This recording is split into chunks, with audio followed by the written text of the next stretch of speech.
वक्फ संशोधन बिल जो कि अब एक एक्ट की शक्ल अख्तियार कर चुका है, मगर बावजूद इसके इस विवादित कानून को लेकर विरोध अपने चरम पर है। इसी कड़ी में कल रात वार्ड नंबर 44 के जाकिरिया स्ट्रीट इलाके में बड़ा बाजार कांग्रेस माइनॉरिटी डिपार्टमेंट की ओर से एक जनसभा का आयोजन किया गया, जिसमें कांग्रेस के कई नेताओं ने वक्फ संशोधन एक्ट की मुखालिफत की। इस प्रोग्राम के आयोजन में कांग्रेस नेता जियाद अनवर का अहम रोल रहा। वहीं उनके अलावा शेख लाडला, जुनैद हसन, समीर अब्बास, अख्तर हुसैन वगैरह का अहम रोल था। यहां से कांग्रेस माइनॉरिटी डिपार्टमेंट के नेताओं ने बताया कि आने वाले 11 अप्रैल को जुमे की नमाज के बाद टीपू सुल्तान मस्जिद के पास एक जबरदस्त विरोध रैली इस वक्फ कानून के खिलाफ होने जा रही है, जिसके लिए इस तरह का विरोध किया जा रहा है। मुल्क के एक एक लोगों पर जो संविधान को मानती है और इस देश में गंगा जमनी तहजीब को बचाए रखने का, और हर लोग, हर धर्म के लोग अपने हिसाब से अपने धर्म का पालन करने वाले जो मानते हैं, उन सब की ये जिम्मेदारी है कि ऐसे फासिस्ट सरकार जो क्रोनिक कैपिटलिस्ट के लिए काम कर रही है और उसी मंशा के तहत आज उनकी नज़र वक्फ बोर्ड की ज़मीन पे पड़ गई है। हमारा ये मानना है कि कांग्रेस पार्टी ने पंचायत से लेके पार्लियामेंट तक और शहर से लेके गांव तक और सड़कों पर और ख़ास करके पार्लियामेंट में भी श्री राहुल गांधी जी के नेतृत्व में जो लड़ाई लड़ रही है कि इस बिल को वापस उनको लेना पड़ेगा। और हमने ये लड़ाई उन किसान भाइयों से सीखा जिन्होंने किसान काला बिल को आखिर वापस करवाया। मगर अफसोस की बात यह है कि जो लोग इस मुल्क को बचाने के लिए तो कभी नहीं आए, वक्त पड़ने पर फिरंगियों की दलाली की, आज वो मुल्क के देशभक्त होने का दावा कर रहे हैं। और साथ ही साथ मुसलमानों के साथ दर्द उनका जो छलक रहा है, जिन्होंने और जिनके लोग बार बार मुसलमानों पर डायरेक्ट इनडायरेक्ट हमला करके उनके माशी एतबार से, उनको दूसरे एतबार से भी बार बार हमला करने के बावजूद भी ये कह रहे हैं कि हम मुसलमानों का भला करना चाह रहे हैं। मैं ये सवाल पूछना चाहता हूँ उन लोगों से कि आपको इस बात का दर्द है कि 80,000 एकड़ ज़मीन चाइना ने कब्ज़ा कर लिया? आप क्या सरकारी जो लोग आज तक वक्फ की ज़मीन को कब्ज़ा करके बैठे हुए, उनको आप क्या वापस कराएंगे?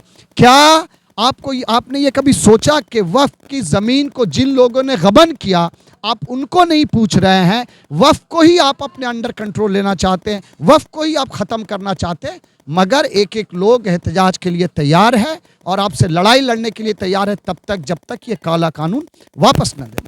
मैं अपनी तकरीर में ये कह रहा था कि आज से करीबन 45-50 साल पहले एक आलिम ने यह बयान दिया था कि वो वक्त आएगा कि आप अपने धर्म का पालन करना चाहेंगे, लेकिन कुछ फासिस्ट लोग आपको वो करने नहीं देंगे, चूँकि इनका मंशा कुछ और है।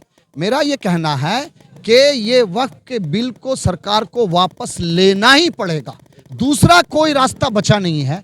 313 सहाबी समुंदर पार करके जंग लड़ने गए, और किश्ती को उन्होंने तोड़ दिया। जब उनके सिपाहियों ने कमांडर से पूछा कि आपने किश्ती क्यों तोड़ दिया, तो उनका जवाब बड़ा माकूल जवाब था कि अब वापस जाने का रास्ता नहीं है, या तो यहाँ शहीद होना या तो फतह होना। मुसलमानों के साथ भी अब वापस फिरने का और डरने का बिल्कुल अब मौका नहीं है। इसके खिलाफ लड़ाई चाहे जे साल लग जाए, मगर इस लड़ाई को मुसलमानों को जीतना पड़ेगा। और मैं बड़े दावे और हिम्मत के साथ कह रहा हूँ कि लाखों करोड़ों के तादाद में हिंदू भाई हमारे साथ खड़े हैं, सिख भाई, क्रिश्चियन भाई खड़े हैं, और ये बात थोड़े ही दिनों में जालिम सरकार को पता चल जाएगा कि एहतजाज का मतलब क्या होता है। किसान भाइयों ने ये साबित किया, एनआरसी के मुद्दे पर हमारी माओ बहनों ने, इस देश की माओ बहनों ने ये साबित किया। इस बार एक एक सेकुलर आदमी, एक एक लिबरल आदमी जो इस देश के संविधान को मानकर चलना चाहता है और इस बात पर वो राजी है कि हर कौम व मजहब व मिल्लत का आदमी अपने अपने हिसाब से जी सकता है, अपनी प्रॉपर्टी की रक्षा कर सकता है, वो हमारे साथ लड़ाई में आ रहे हैं। और आंदोलन की बात की, बाबरी मस्जिद का जब फैसला आया सुप्रीम कोर्ट ने, तो मुसलमानों ने उसे मान लिया। अभी वक्फ बिल भी सुप्रीम कोर्ट वक्फ गवर्नमेंट के हक में फैसला सुना था, क्या आप लोग उसको मानेंगे? देखिए, सुप्रीम कोर्ट ने बाबरी मस्जिद पे जो दिया, मगर उसमें भी मुसलमानों की जीत हुई है। क्यों? क्योंकि सुप्रीम कोर्ट ने ये तो कह दिया कि कोई मंदिर तोड़कर मस्जिद बनाया नहीं गया था। यही तो हमारी जीत है, लड़ाई तो यही थी। ठीक है, वो एक जजमेंट आया और मुसलमानों ने उसको सब्र से किया, हमारे अकाबरीन बड़ों ने कहा कि सब्र करना, किया गया। लेकिन अगर सुप्रीम कोर्ट अगर दोबारा ऐसा फैसला देती है, सुप्रीम कोर्ट ऐसा फैसला दे सकती है, मगर मुझे उम्मीद है कि इस बार फैसला हमारे हक में आएगा। सुप्रीम कोर्ट फैसला दे सकती है, हमारे एहतजाज को नहीं रोक सकती है। देखिए किसी ज़माने में उन्होंने कांग्रेस को वो कहती थी कि वो तरबूज भी सीपीएम की बी टीम है, मगर धीरे धीरे ही सही इस बात आया हो गया ये बात कि जो रूलिंग पार्टी है, जो सरकार चला रही है, वो सिर्फ और सिर्फ भौंताबाजी है। बाकी ऐसे सैकड़ों बिल है जिस बिल पर वो वॉकआउट कर लिया, क्योंकि उनको मालूम था कि इस बिल पर अगर सारे लोग वॉकआउट कर गए तब शायद बंगाल में उनके किसी इलाके में वो जा भी नहीं पाएंगे। इस वजह से कुछ लोगों के उन्होंने किनारे रहने को कहा कि तुम भाई बाहर जाओ, और ये बहुत निंदनीय है। मैं उनके वोटर से, जिन लोग जो 3 एमपीस लोकसभा में नहीं थे, मैं उनके वोटर से, हाँ 3 लोग थे, वो उनके वोटर से मैं ये अपील करूंगा कि ये आपके हमख्वाह नहीं हो सकते, आपके दुश्मन है, और ऐसे दुश्मन को दोबारा अपनी गलियों में फिरने मत दीजिएगा। वोट देना तो बहुत दूर की बात है। वो शेर मैंने पढ़ा था कि वाकिफ नहीं जो लोग सफ़र के उसूल से साए की भीख मांगते हैं बबूल से। मैं ये कहना चाहता हूँ कि ये नीतीश कुमार या चंद्रबाबू नायडू ने इतनी बड़ी गलती की है, और मैं ये कह रहा हूँ कि यहाँ पे हम तो कम फंसे। ये 4 पॉलिटिकल पार्टी को नरेंद्र मोदी ने ख़त्म करने का पूरा बीड़ा उठा लिया और उसका पत्ता खोल दिया है। आने वाले दिनों में बिहार में नीतीश कुमार के लोग वोट मांगने के लायक नहीं रहे, और उनका बर्बादी लिखा हुआ था। जुदा बात है, ये अलायंस का जो मामला है वो सीधे सीधे AICC पे मुनसर करता है, और हमारे पास जो रिपोर्ट है, और कांग्रेस पार्टी का एक एक कार्यकर्ता लड़ाई में उतरा हुआ है, और किसी अलायंस की हमारी ज़रूरत नहीं। हमारा संगठन बहुत धीरे धीरे मजबूत हो रहा, हम अकेले दम पर भी लड़ेंगे। क्यों? क्योंकि हमने कभी भी मुल्क को नफरत में बांटकर मुल्क पर नहीं किया। आपने देखा 2021 में एक तरफ एक कह रहा है कि लुंगी वाले को दौड़ा देंगे, दूसरे तरफ ये दीदी के लोग ये कह रहे हैं कि अगर बीजेपी आ गया तो मुसलमानों को यहाँ से निकाल देंगे। ये नफरत का बाजार गर्म करके, वोट को पोलराइज करके बीजेपी और टीएमसी में बांटा गया। मगर मैं बंगाल के लोगों को ये जानता हूं कि आने वाले दिनों में बड़ा सही फैसला वो लेने जा रहे हैं, और लोकसभा चुनाव में कांग्रेस का रिजल्ट पहले के बनिस्बत बहुत बेहतर हुआ है, और 2026 में विधानसभा में रिजल्ट और बेहतर होगा। क्यों?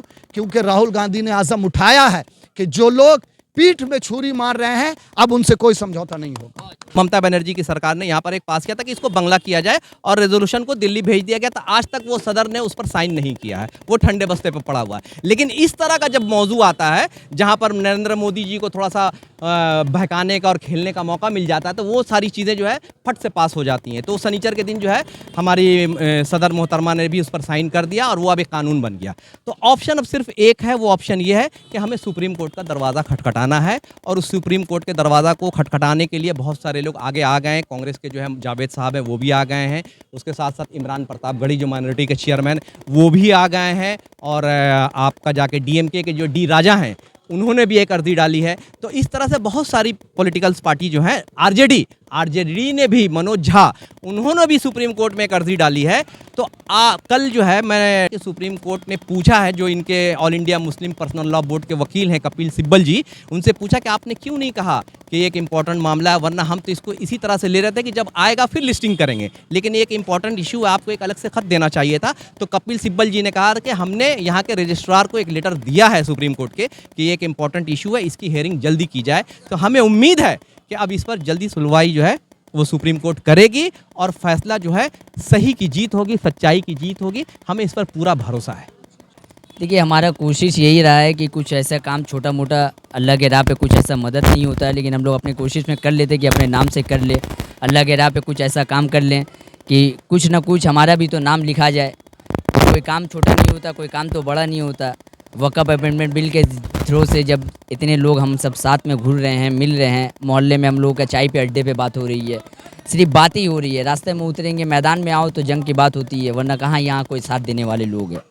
इसी मुद्दे पे हम लोग अपने वक़्फ़ बिल में आज स्टेज कॉर्नर मीटिंग किए हैं, जो हमारे माइनॉरिटी डिपार्ट के बड़ा बयार के समीर अब्बास साहब जो जनरल सेक्रेटरी हुए हैं माशाल्लाह से, उन्हीं के नाम पे आज इनेकाद किया गया ये प्रोग्राम स्टेज। जुनैद हसन है, मामूली दी है, शबीना रिजवी हमारी टीम से, ये सब का मेहनत है, छोटा सा एक मेहनत है जो अल्लाह ने आज कामयाब किया। समीर सत्तार साहब है जो हमारे बड़े बयार 43 के प्रेसिडेंट है, माशाल्लाह से सबों का साथ दिया, तो ये प्रोग्राम का इनेकाद किया गया।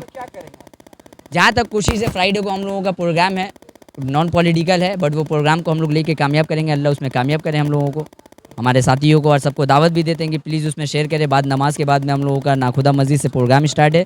उसके बाद टीपू सुल्तान से हम लोग डेपुटेशन देने जाएंगे गवर्नर हाउस में। हम लोग सबका थोड़ा सा एक ताउन होगा, तो थोड़ा वक्त निकालना होगा। बैठते हैं हम लोग चाय में बात कर लेते हैं, बट थोड़ा वक्त निकाल के मोहल्ले से बाहर निकले तब कुछ बात होगा, वरना ऐसे सो रहे हैं मुसलमान, जागो, वरना बर्दाश्त करोगे तो बर्दाश्त करके पाओगे। हम लोग का विरोध प्रदर्शन इसलिए है कि सरकार के जो कान में जू नहीं रेंग रहा है, 30-35 करोड़ आबादी को जो आप तंग और तबाह करके अपना वोट बनाना चाहते हैं, ये पूरे सेकुलर पसंद लोग, अमन पसंद लोग, पूरे भारत के लोग जान रहे हैं कि ये लड़ाई अर्थ की है, लड़ाई नौकरी पाने की है, लड़ाई अपने हक की है, रोड गली नाले और हमारे जीवन की, हमारे बच्चों की नौकरी की लड़ाई है। मगर ये धर्म के रूप में जो है भाजपा जो है हिंदू मुस्लिम का नफरत का जो चाशनी में जो जलेबी खाना चाह रही है, ये जलेबी ज़्यादा दिन नहीं चलने वाला है। यहाँ के अमन पसंद लोग और जो सेकुलर पसंद लोग हैं, इनके सीने पे चढ़ाई करके हम लोग 56 इंच के सीने को तोड़ेंगे। हम सभी चाहते हैं कि अगर आपको बहुत ज़्यादा मुस्लिम प्रेम है और मुसलमानों बहनों और युवाओं से मोहब्बत करते हैं, तो हम लोग को भी जो है ईसाई बोर्ड में और जो है साई बोर्ड जो आपका जो है कश्मीर में है और गुरुद्वारा प्रबंधक है, उसमें भी हम लोग को जगह दीजिए। मुस्लिमों को जब इक्वलिटी आप लाना चाहते हैं तो तमाम बोर्डों में हम लोग को जगह दीजिए। हम भी चाहते हैं कि मुसलमान उन बोर्डों के सदस्य रहें। इक्वलिटी लाने का मतलब है कि सबका विकास, सबका साथ, सबका विकास। तो मोदी जी से हम चाहते हैं कि लाएं। और नफरत में सिर्फ अगर आपको वोट पाना है तो ये ज़्यादा दिन चलने वाली सरकार नहीं है। राहुल गांधी और खड़गे जी के नेतृत्व में, प्रियंका गांधी जी के नेतृत्व में हम लोग इसको तोड़ेंगे और गली मोहल्ले में लोगों को जागरूक करेंगे कि हमारे दिए हुए दान दिए हुए ज़मीन को इमरान प्रतापगढ़ी जी जितना बेहतरीन संसद में बात उठाया है, इमरान मसूद जी, हमारे तमाम लीडर्स आज जो लड़ाई लड़ी है संसद से लेकर सड़क तक, और इसको सड़क से लेकर फिर संसद तक हम लोग पहुंचाने का काम करेंगे। अब्दुल गनी मीर साहब झारखंड प्रभारी जो हमारे हैं, तो और कोलकाता का भी है अब्दुल गनी मीर साहब प्रभारी, हम उनको शुक्रिया अदा करते हैं कि झारखंड में हुआ है तो हमारा जो है 56 सीट जीत करके हम लोग गठबंधन, इंडिया गठबंधन का सरकार चला रहे हैं वहाँ पे। और गनी मीर साहब कोलकाता में भी अच्छा करेंगे और यहाँ के लोग अच्छे हैं और बहुत जो है मेहनती हैं। इस बार कांग्रेस को हम लोग फिर से यहाँ ताना बाना बुनेंगे।